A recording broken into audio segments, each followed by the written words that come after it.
Hola, soy Carlos España y espero que esta sea una excelente semana para todos. Bienvenidos nuevamente a nuestro programa de liderazgo, Liderarte, porque liderar es un arte. Antes que nada, muchísimas gracias a todos los que han participado, que nos han enviado sus comentarios, que nos han enviado sus inquietudes, porque este programa se construye entre todos. Muchísimas gracias.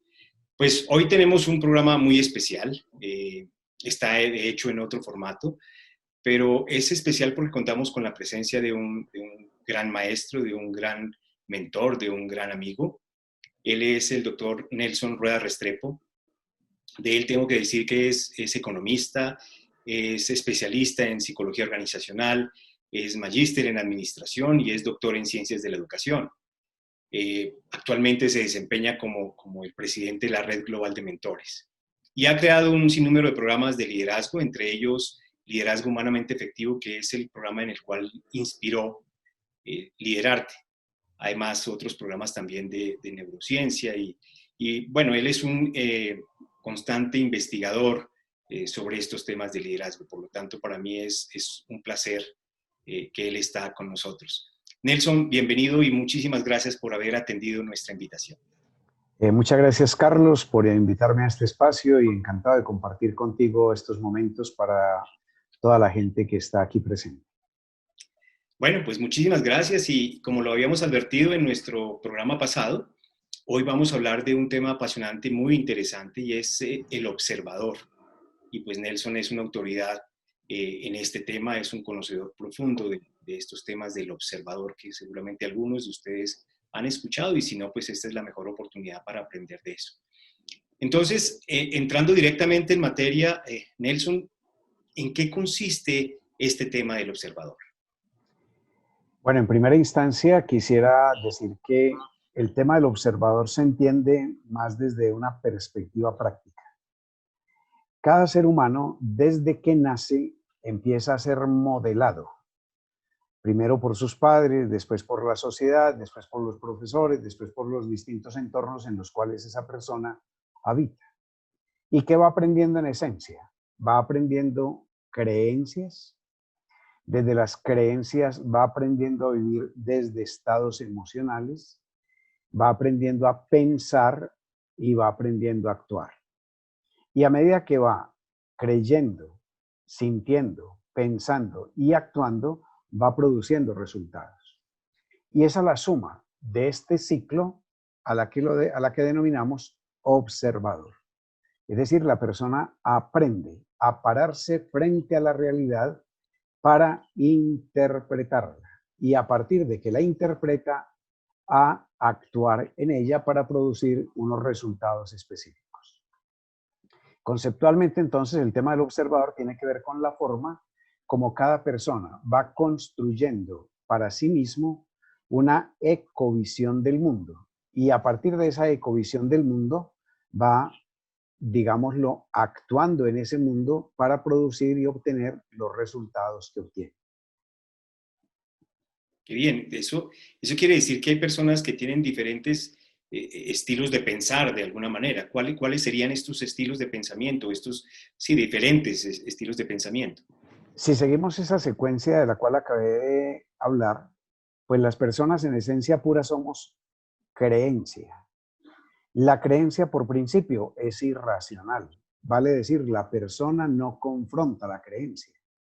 La creencia le es incorporada desde el primer momento de su existencia y ella, habitando en esa creencia, empieza a generar, como ya lo dije, un mundo de emociones. Y ese mundo de emociones va generando en él un pensamiento que en primera instancia es un pensamiento reactivo. Es decir, que las personas por principio no pensamos analíticamente, que sería el tercer tipo de pensamiento. Las personas simplemente porque creemos en lo que creemos, estamos predispuestas a reaccionar de una manera específica. Y entonces justificamos aquello que hacemos. Y ahí aparece el tercer tipo de pensamiento. Entonces tenemos un pensamiento que es reactivo, instintivo puramente, un pensamiento que es justificado y finalmente un pensamiento que es analítico. Entonces las personas en general decimos que sí, que somos seres pensadores, Pero la verdad es que nos pasamos el 90% del tiempo justificando aquello que hacemos y aquello en lo cual creemos. Por lo tanto, nos queda un espacio muy pequeño para el pensamiento analítico. Entonces, primero reaccionamos, después justificamos y solo después hacemos el análisis real de las cosas. Y por eso entonces decimos que el ser humano es muy inteligente, pero después. Es decir, primero la embarro y después digo, wow, ¿por qué la embarré? O porque actué como actué, o excusame que eso no era lo que quería decir, etcétera, etcétera. Entonces el observador que cada uno de nosotros es claramente observable desde la manera como vemos la persona pensar, o justificada o analíticamente. En ambos casos, la convocatoria es a que vayamos transformando el estado de conciencia para que generemos una presencia que nos lleve a ser unos observadores responsables. Porque desde el pensamiento reactivo, ¿qué hacemos? Normalmente andamos buscando el culpable. Entonces, yo me enojo.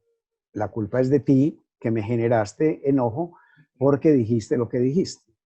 Y si como observadores empezáramos a hacer claridad en este tema, diríamos, no, un momentico. No es lo que el otro dice y no es lo que el otro hace lo que me lleva a reaccionar como reacción. Soy yo, desde mis creencias y desde mis estados emocionales, el que está reaccionando ante lo que el otro dice, porque bien podría decir, interpreto de otra manera y en consecuencia actúo distinto. Si sumamos estos dos conceptos, entonces podríamos decir, ¿qué es el observador? Es la forma como yo, interpretando la realidad, reacciono frente a ella. Y entonces aquí empezaría un gran trabajo de conciencia, esta vez conciencia con ese C, que interioriza profundamente el yo por qué me comporto como me comporto. Y aparece la palabra comportamiento asociada al observador. Entonces diríamos, porque yo me comporto como me comporto, produzco el resultado que produzco. Entonces me hago la pregunta, ¿qué tipo de observador soy yo que me comporto de esta manera para producir este resultado? Y es entonces cuando hago aprendizajes de primero y segundo orden. En el aprendizaje de primer orden, yo sé que mi acción produce resultados. Por lo tanto, si quiero resultados distintos, cambio mis acciones. Pero ahora necesito entender que no voy a cambiar mis acciones, sino transformo poderosamente mi pensamiento. Es decir, tengo que dejar de ser pensamiento reactivo, después pensamiento justificado, para poder pasar a ser pensamiento analítico.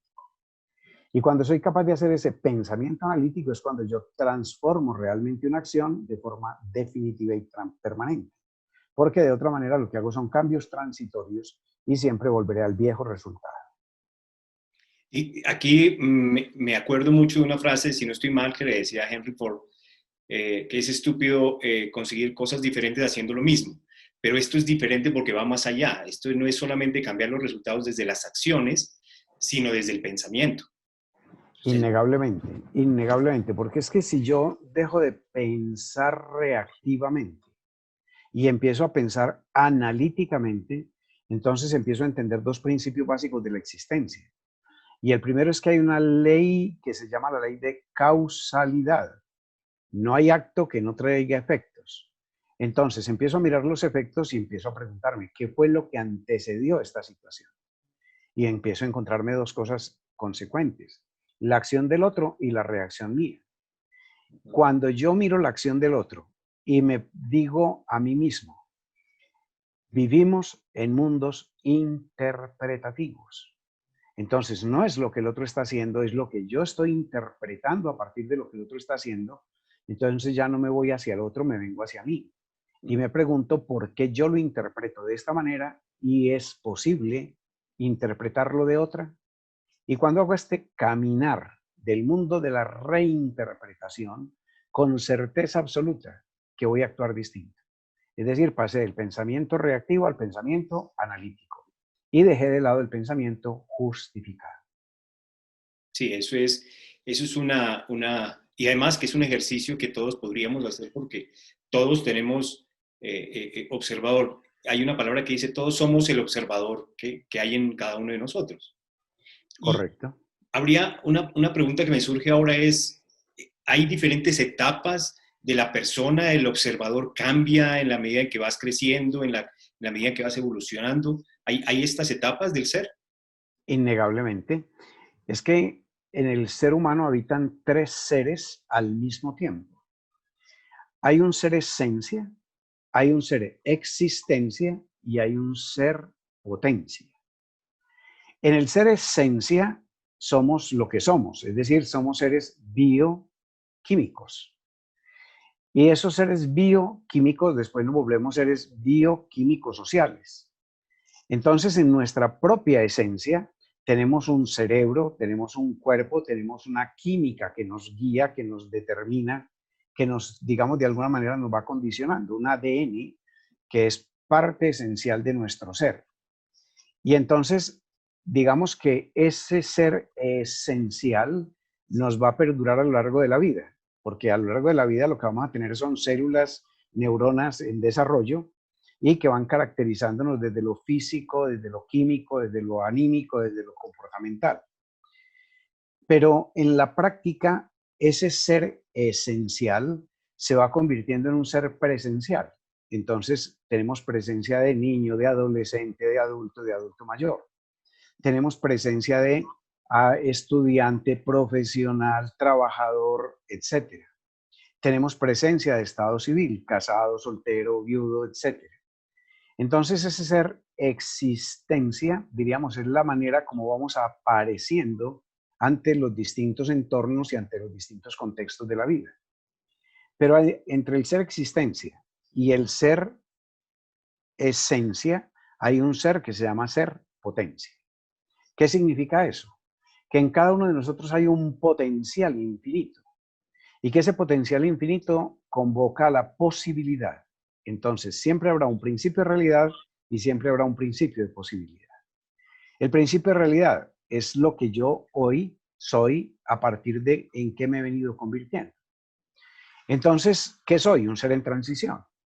Si soy un ser en transición, entonces yo no soy un ser estático, sino que soy un ser dinámico. Y si yo soy un ser dinámico, entonces yo soy un ser expansivo. Si soy un ser expansivo, en mis manos está el mundo de la posibilidad. Entonces, la gran pregunta que me tengo que hacer siempre es, dada esta realidad, ¿yo qué voy a hacer posible? Y entra todo ese ser en potencia. Porque cuando yo era un bebé, potencialmente podría ser un médico, podría ser un sacerdote, podría ser cualquier cosa.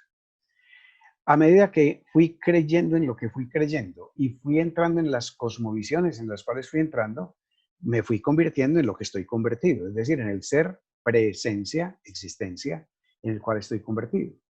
Entonces, si un día decidí ser empresario, hoy estoy convertido en empresario. Pero para poderlo lograr, primero tuve que creer que era posible ser empresario y que en mí habitaba un empresario.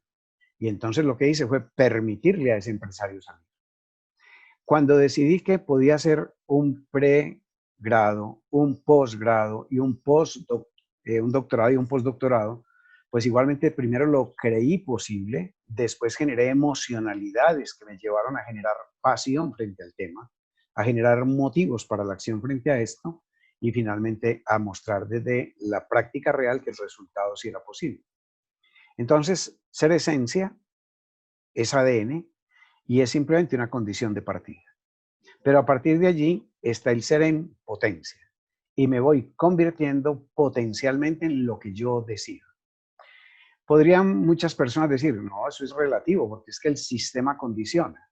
Sí, el sistema condiciona, pero el sistema no determina. Entonces, muchas personas ante la misma situación generamos acciones muy diversas. ¿Y qué hace la diferencia? El tipo de observador que somos. Porque cuando somos observadores de la posibilidad, construimos posibilidad. Pero cuando somos observadores del límite, nos quedamos en el límite. Por eso la gran invitación a quienes asisten a este tipo de reflexiones y conferencias promovidas por Carlos es, vengan, el ser humano es potencial y si es potencial, entonces la existencia se transforma en la medida en la cual yo pongo el potencial en acción. Y esa es la invitación. Es entender que el pasado ya pasó y que el pasado tributa al presente como una consecuencia. Es decir, que porque yo generé las acciones que generé en el pasado, hoy en este presente estoy teniendo las circunstancias y estoy viviendo lo que estoy viviendo. Pero yo, como soy un ser expansivo, en la superficie infinita del presente, que es un eterno presente, yo tomo decisiones y genero acciones. Entonces, para hacer lo que necesito entender, que desde el observador que yo soy, es decir, desde el observador en el cual estoy convertido, porque esta es una transformación que deberíamos hacer en el lenguaje. Cuando digo soy, estoy hablando de estatismo, pero cuando digo estoy convertido, estoy hablando de dinámica, porque el convertido es una consecuencia. Entonces yo estoy convertido en lo que estoy convertido porque he hecho lo que he hecho. Si tengo un título profesional es porque me esforcé por tenerlo, si no lo tengo es porque definitivamente algo dejé de hacer en el camino que está haciendo que hoy no lo sea. E insistiendo en lo que ya dije, podría quedarme culpando la situación económica, culpando la realidad, culpando el entorno o responsabilizándome de lo que hice y lo que dejé de hacer. Entonces me movilizo desde el centro mismo de la posibilidad a entender que el presente va a ser el que tribute en el futuro y que mi futuro no va a ser la consecuencia de mi pasado, sino que es la consecuencia real de mi accionar en el presente. Entonces me hago la pregunta simple, devolviéndome. ¿Cuál es mi resultado? Ese resultado es consecuencia de qué acciones. Y sigo hacia atrás. Y esas acciones son la consecuencia de qué tipo de pensamientos. Y ese pensamiento es la consecuencia de qué tipo de percepciones, de qué tipo de emociones y de qué tipo de creencias. Y me regreso. ¿Qué creencias necesito modificar para modificar las percepciones, para modificar los pensamientos, para modificar las acciones y para producir los nuevos resultados? Correcto, y eso nos indica entonces que somos seres en evolución permanente, pero de que esa evolución depende de nosotros mismos en la medida en que primero, algunos lo hablan de reinventarse, o sea, que podemos reinventarnos constantemente y para eso hay que, sí, echar para atrás y no solamente reinventarnos desde las acciones, sino desde la manera de pensar, desde cambiar esos paradigmas que tenemos, romper esos paradigmas que tal vez nos sirvieron en algún momento, pero que si hoy para nuestro cometido, para nuestra idea, para eso que hemos pensado construir de nosotros mismos, pues ya no nos sirven, entonces construyo otros nuevos. Y eso lo hago desde el pensamiento y no desde la acción solamente. Entonces, Total. eso también complementaría un poco lo que acabamos de ver. Plenamente de acuerdo contigo, Carlos, en esa apreciación. Ahora, esto que estamos hablando de temas de liderazgo, el observador, el modelo de observador, como lo definen algunos modelos de observación, acción, resultado, ¿cómo ayuda en el proceso de liderazgo? ¿Cómo influye en el proceso de liderazgo? Innegablemente que un líder que se apropia de este conocimiento que acabamos de entregar va a actuar muy distinto. Porque es que necesariamente tenemos que entender que yo no puedo tratar como iguales a quienes son diferentes. Y en general, quienes lideran las organizaciones, quienes las gestionan, tienen la tendencia a tratar a todo el mundo como si todo el mundo fuera igual en su manera de pensar, de sentir y de actuar. Y la verdad es que no es posible. Porque las personas, en términos reales, en nuestro comportamiento empezamos a estructurar una manera de ver la vida, como ya lo dije, a través de ecovisiones, ecosistemas. Y entonces desde la cosmovisión, yo puedo ser una persona tendiente a abrir el mundo o tendiente a cerrarlo. Y escucho distinto. Puedo ser una persona más tendiente a ser guiado que a guiar. Y en consecuencia, actúo y siento distinto.